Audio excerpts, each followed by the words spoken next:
وفارج أمة محمد صلى الله عليه وسلم وارحم أمة محمد صلى الله عليه وسلم وانصر واحفظ وأيد نهضة الوطن في العالمين بحق محمد صلى الله عليه وسلم وانصر واحفظ وأيد نهضة الوطن في العالمين بحق محمد صلى الله عليه وسلم وانصر واحفظ وأيد نهضة الوطن في العالمين بحق محمد صلى الله عليه وسلم. Amma ba'du. Yang saya hormati rekan-rekan pengurus organisasi dari tingkat pengurus besar sampai wilayah yang sempat hadir, yang saya hormati rekan-rekan pengurus Dewan Mustasar Pengurus Besar Nahdlatul Wathon yang sempat hadir, yang saya hormati para tokoh, para sepuh, para ustadz, para pejabat kecamatan, desa yang sempat hadir. Singkatnya, hadirin hadirat yang dimuliakan oleh Allah Subhanahu wa taala. Alhamdulillah, hari ini kita semua bisa bersilaturahmi, bisa berkumpul, bisa bertemu, semuanya karena karunia dari Allah Subhanahu wa taala kepada kita semua.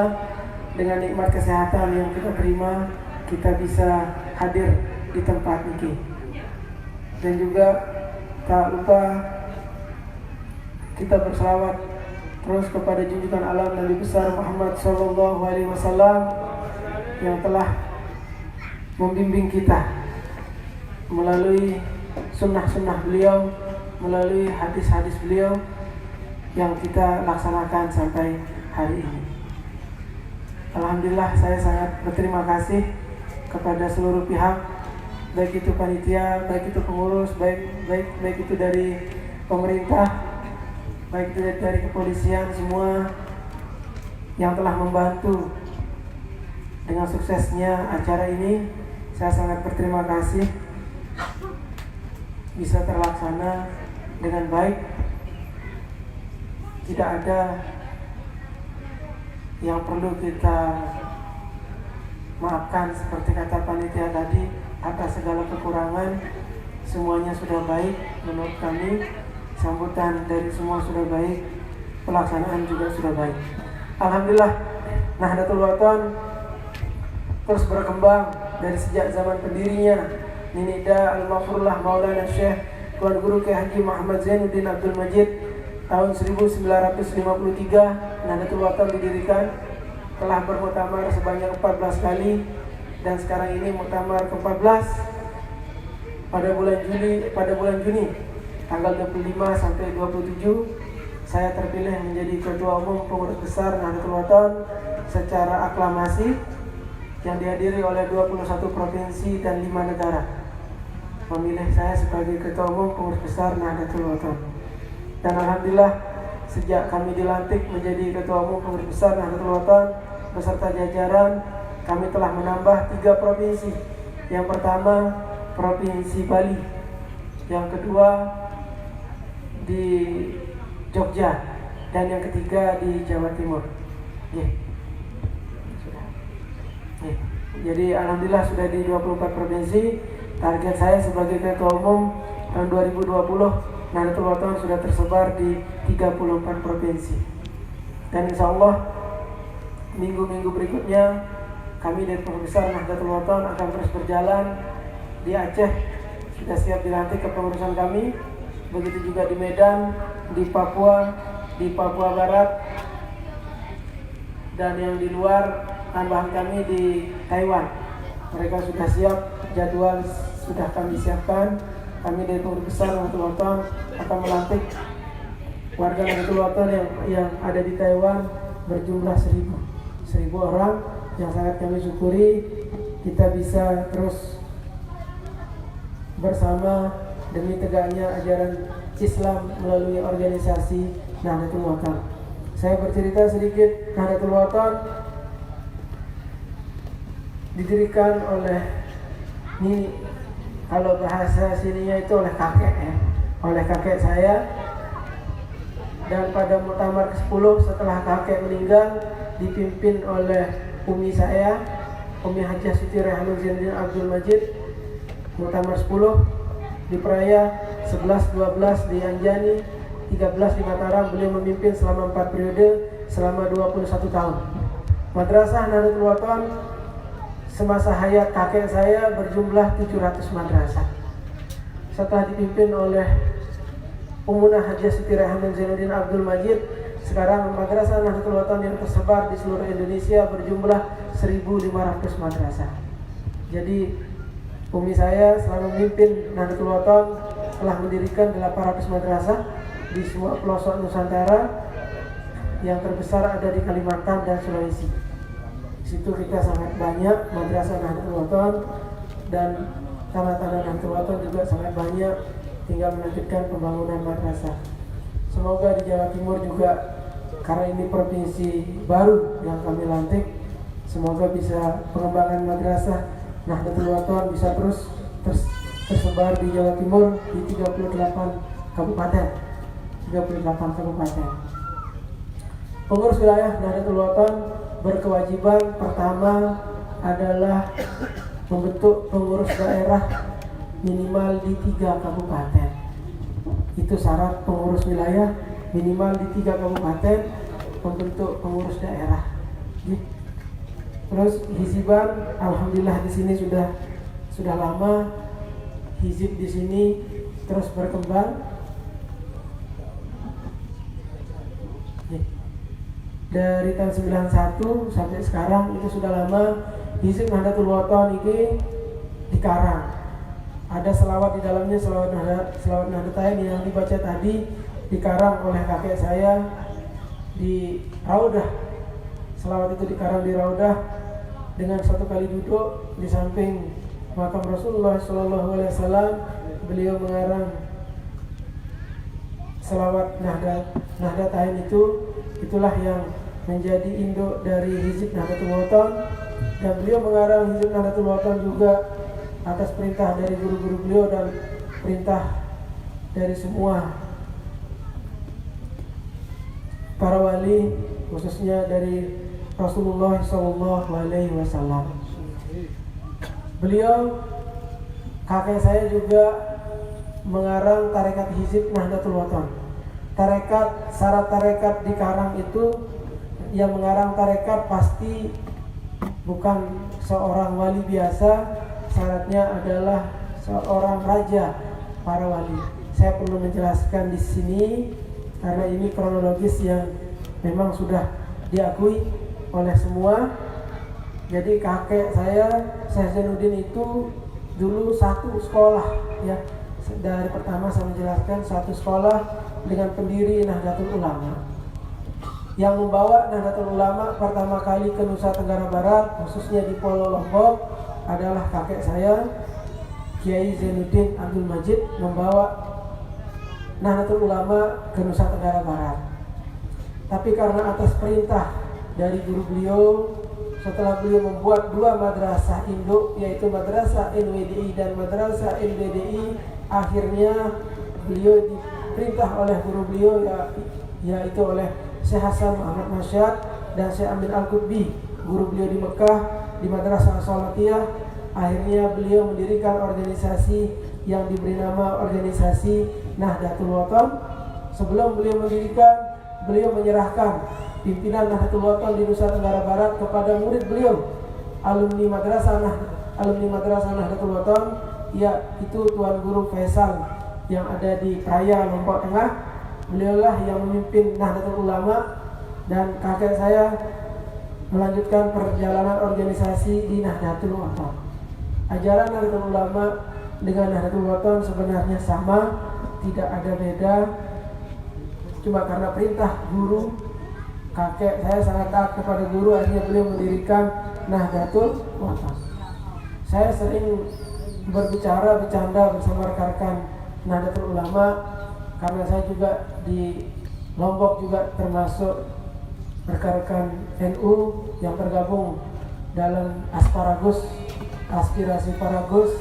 Rekan-rekan Gus itu sering ke Lombok, pasti nginep di rumah, minimal 1 bis datang bisa 2 bis semua tidur di rumah, dan kami sangat akrab karena selama di Madrasah As-Salatiyah dan di Timur Tengah saya sekolah dulu, semuanya teman-teman dari Jawa, terlebih dari Madura dan Jawa Timur paling banyak teman-teman saya sekolah, dan semuanya sudah punya pondok.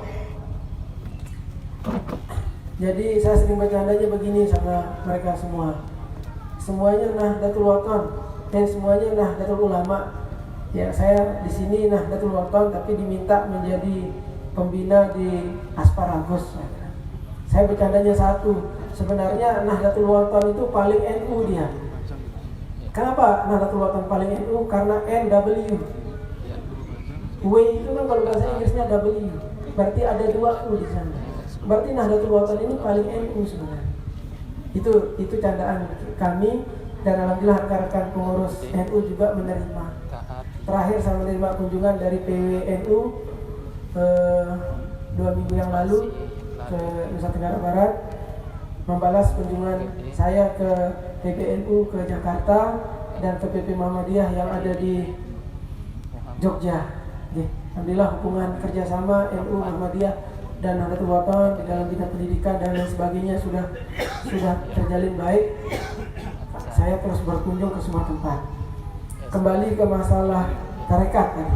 Tarekat Hizib Nahdlatul Wathon, kakek saya didatangin oleh Nabi Khidir pertama kali. Didatangin oleh Nabi Khidir. Beliau ini, kakek saya ini rajin wirid, rajin ibadah, baik itu tahajud dan lain sebagainya. Contohnya saya sendiri dididik untuk beribadah dari sejak umur 4 tahun. Sejak umur 4 tahun saya biasa dibangunkan oleh kakek mulai jam 2 malam sampai subuh itu tidak tidur. Yang dikerjakan itu tahajud dan wirid. Dan alhamdulillah dari sejak umur 4 tahun sampai hari ini masih saya kerjakan dan masih saya laksanakan apa yang kakek saya ajarkan, apa yang beliau perintahkan, karena beliau juga diperintah oleh guru-guru beliau. Nabi Khidir datang pertama menitipkan salam dari baginda Rasulullah SAW pada saat beliau lagi tahajud, diminta untuk mengarang tarekat hizib, untuk mengarang sebuah tarekat. Kedua kali pertama beliau menolak, saya tidak bisa, saya orang biasa. Jarak berapa minggu datang lagi, sama juga diperintah. Ketiga kali beliau datang, Nabi Khidir datang, akhirnya diterima oleh kakek saya karena redaksi Nabi Khidir di situ berbeda. Diminta untuk mengarang tarekat yang sangat gampang, karena tarekat sebelumnya sangat panjang. Bagaimana tarekat itu simpel, gampang, menjadi tarekat akhir zaman agar tidak capek orang membacanya, tidak capek orang untuk mengamalkan. Akhirnya di sana kakek saya menerima dan beliau mulai mengarang tarekat. Setelah selesai dikarang, ditasheh, diperiksa oleh Nabi Khidir. Setelah semuanya dianggap baik, barulah beliau mulai menyebarkan tarekat hizib Nahdlatul Wathon, yang alhamdulillah sampai sekarang seluruh warga Nahdlatul Wathon mengamalkan tarekat hizib Nahdlatul Wathon, termasuk hizib dan tarekat Nahdlatul Wathon ini sekarang di tanah suci Mekah dibaca oleh seluruh ulama, oleh seluruh guru-guru beliau, baik itu yang dari Madrasah As-Salatiyah maupun yang di luar Madrasah As-Salatiyah, termasuk para habaib yang ada di Yaman, termasuk Said Muhammad Alawi Abbas Al-Maliki Al-Hasani. Said Muhammad Alawi Abbas Al-Maliki Al-Hasani pernah datang ke Lombok ziarah kakek saya tahun 1981, berarti tahun saya lahir pada saat itu.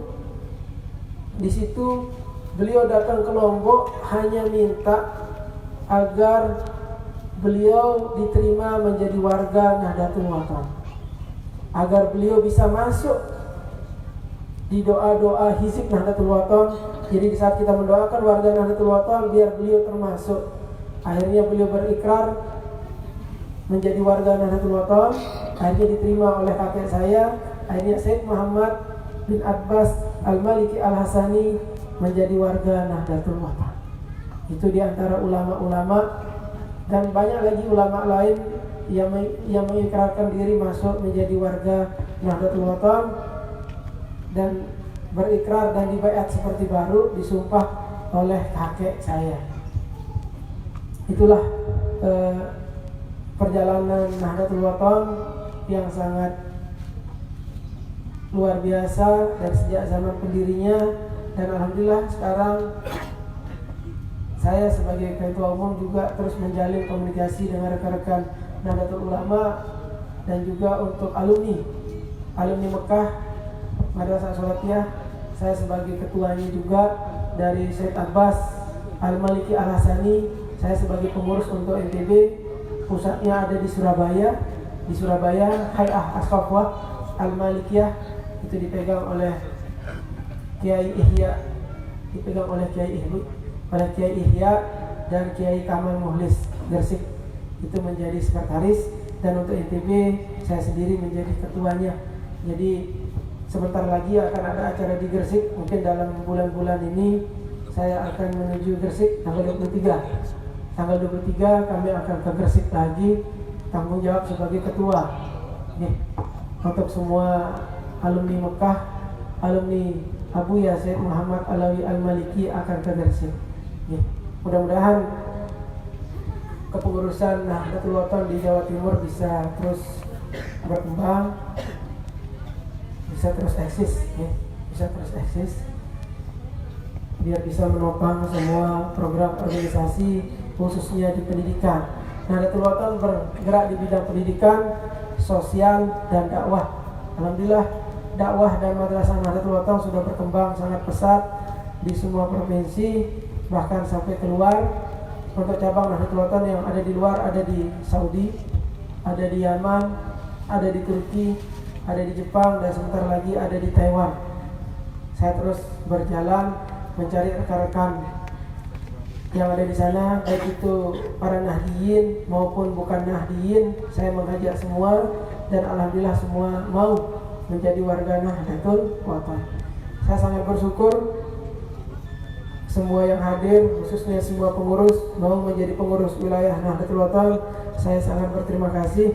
Semoga pengabdian kita di Nahdlatul Wathon tercatat sebagai amal ibadah oleh Allah Subhanahu wa taala, dan kehadiran kita semua di tempat ini juga tercatat sebagai amal ibadah oleh Allah Subhanahu wa taala.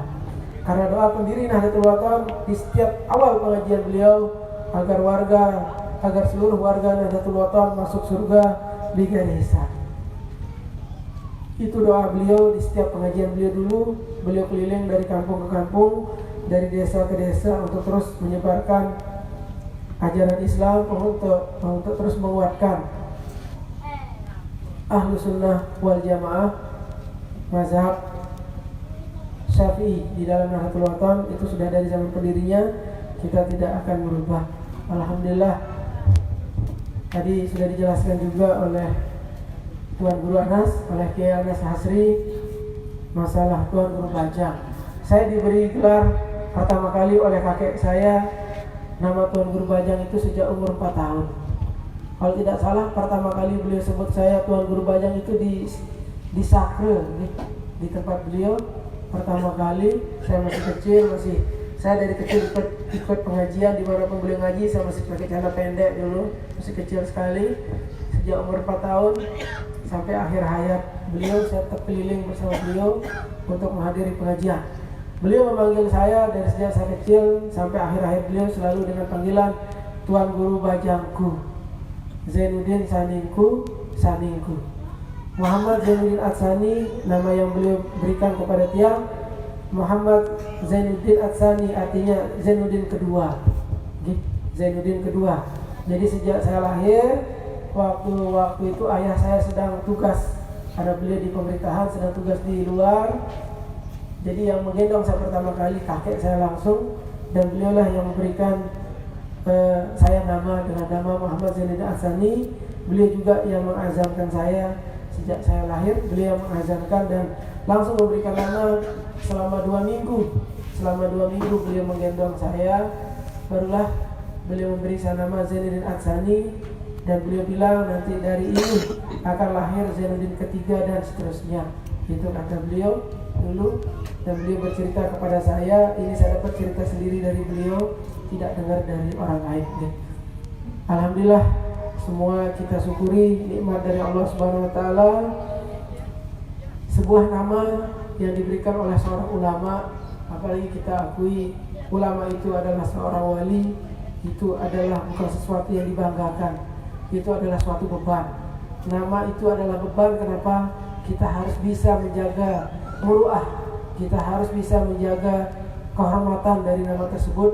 Begitu juga dengan gelar Tuan Guru Bajang, bukan semata-mata sebagai kebanggaan, tapi itu sekali lagi adalah sesuatu amanah yang harus bisa saya jaga. Dan terakhir juga saya diberi amanat sebagai Ketua Umum Pengurus Besar Nahdlatul Ulama oleh semua warga Nahdlatul Ulama adalah sebagai amanat. Amanat itu bukan hanya untuk semua pengurus, untuk semua warga Nahdlatul Ulama di dunia. Yang paling berat adalah pertanggungjawaban di akhirat. Kita siap menjadi pemimpin, berarti siap bertanggung jawab bukan hanya di dunia, tapi di hadapan Allah Subhanahu wa Ta'ala. Itu yang utama. Yang minta kepada semua kita, monggo sami sebagai warga Nahdlatul Ulama, sebagai sesama muslim, kita teringat kepada sebuah hadis dari baginda Rasulullah sallallahu alaihi wasallam, la yu'minu ahadukum hatta yuhibba li ahihi ma yuhibbu li nafsihi. Tidak dikatakan seseorang itu menjadi mukmin, menjadi muslim kalau orang itu tidak mencintai saudaranya sendiri sebagaimana mencintai dirinya. Sementara kita di Nahdlatul Ulama, baik itu sesama muslim adalah saudara, bukan hanya saudara kandung, tapi kita sesama muslim, khususnya di Nahdlatul Ulama adalah bersaudara. Kita wajib saling jaga, satu merasakan sakit, semua sakit. Contohnya, kita tidak mau sakit, kita jaga diri kita dengan minum vitamin atau dengan makan secukupnya dan berolahraga. Begitu juga kita harus menyayangi saudara kita sesama muslim juga dengan menjaga diri, dengan menjaga dirinya, baik itu dari fitnah dan lain sebagainya. Karena zaman sekarang ini zaman fitnah. Maka wajar yang perlu menjelaskan juga di dalam sebuah hadis dijelaskan al-muslimu man salimal muslimuna min lisanihi wa yadihi. Rasulullah SAW menyuruh kita menjaga lisan kita, yaitu kita jangan sampai ada ghibah, jangan sampai ada fitnah, jangan sampai ada perkataan yang tidak baik yang kita ucapkan dari lisan, terlebih di sesama muslim, karena itu akan membuat perpecahan. Itu pertama. Kedua, dijelaskan di dalam hadis juga wayadihi, dengan tangan. Sekarang ini zaman internet, zaman medsos. Di saat kita ikut meng-share atau mengirim atau mengupload sebuah kebohongan atau sebuah yang bisa memecah belah, itu akan ikut kita menanggung dosanya. Kita akan ikut menanggung dosanya. Wayadihi, dari sudah Rasulullah SAW sudah tahu keadaan umatnya di masa yang akan datang. Makanya yang disuruh jaga itu lisan dan tangan. Tangan ini juga bisa mencuri. Zaman dulu, kalau sekarang bukan masalah mencurinya, dari medsos, dari HP, dari grup WhatsApp dan lain sebagainya, itu akan bisa menyebar keburukan sesama muslim, itu akan bisa menjadi perpecahan. Ya, itu akan bisa menjadi perpecahan. Mari kita saling jaga, kita jaga kekompakan dan persatuan di negara Republik Indonesia tercinta. Bagaimanapun negara ini didirikan dulu oleh para ulama kita, para sepuh kita, para pendiri NU ikut mendirikan Indonesia ini. Mari kita jaga keutuhan kita dalam bernegara. Kita jaga kehormatan Indonesia dengan bersama menjaga persatuan di tanah air tercinta. Alhamdulillah, untuk Jawa Timur saya lihat semuanya baik, dari pilpres dan lain sebagainya baik, di dalam pemilu baik. Saya sangat bersyukur kita bisa menjaga kondusif. Ya, kewajiban saya sebagai ketua umum untuk mengajak semua warga Nahdlatul Ulama untuk selalu menjaga kondusif, bukan hanya di organisasi tapi juga di negara kita. Saya mau berangkat sebenarnya hari Kamis, ya, mau berangkat ke Jawa Timur kemarin. Yang berangkat sebenarnya hari Kamis, biar agak lama. Cuma pada hari Kamis itu cawapres terpilih Kiai Haji Ma'ruf Amin datang ke Lombok acara MUI se-Indonesia, ada Mukernas yang diadakan di Lombok Tengah di Resort Mandalika, di situ diadakan. Jadi kita mundurkan sampai hari ini, dan kemarin sudah datang ini Bendahara Umum Ustadz Nurholis Muslim dan beliau Dewan Mustasar, Ketua 1 Dewan Mustasar Pengurus Besar Nahdlatul Wathon, sudah hadir di tengah pelungguh semua di sini. Alhamdulillah semua bisa berjalan dengan baik. Kita harus bersyukur kita bisa dipertemukan dan bisa disatukan oleh Allah Subhanahu wa taala di tempat ini. Kita disatukan dengan apa? Dengan iman. Kita disatukan dengan apa? Dengan keyakinan. Dan kita disatukan lagi dengan Hizib Nahdlatul Wathon yang alhamdulillah telah dibawa oleh beliau dari sejak tahun 1991 sampai sekarang. Seperti tadi dia bilang, kalau masalah Nahdlatul Wathon lebih NU dari NU, alhamdulillah Kiai Ma'ruf Amin sebagai Rais Am Pengurus Besar Nahdlatul Ulama adalah mertua saya sendiri, ya. Saya mengambil ponakan beliau. Jadi Kiai Ma'ruf Amin itu adiknya dari mertua saya yang perempuan.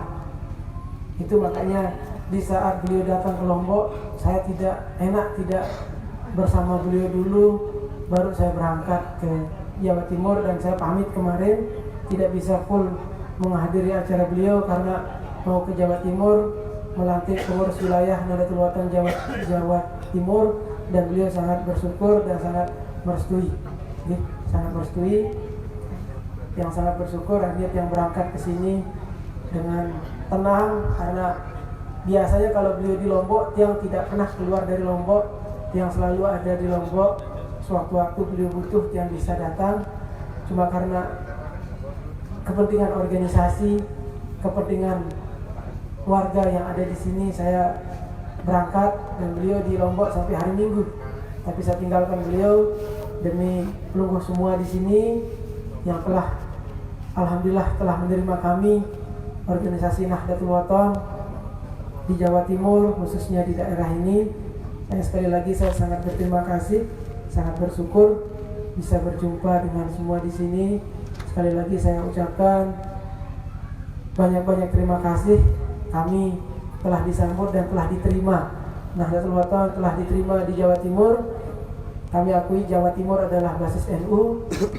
Cuma bagaimanapun kewajiban saya menyebarkan Nahdlatul Wathon dari sejak zaman kakek.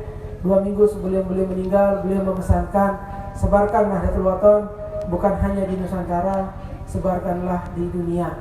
Itu yang saya pegang. Makanya saya berusaha menyebarkan di seluruh provinsi yang ada di Indonesia dan di luar negeri. Dan alhamdulillah kami akan bisa ada di 5 negara. Dalam waktu dekat akan terus berkembang di semua negara.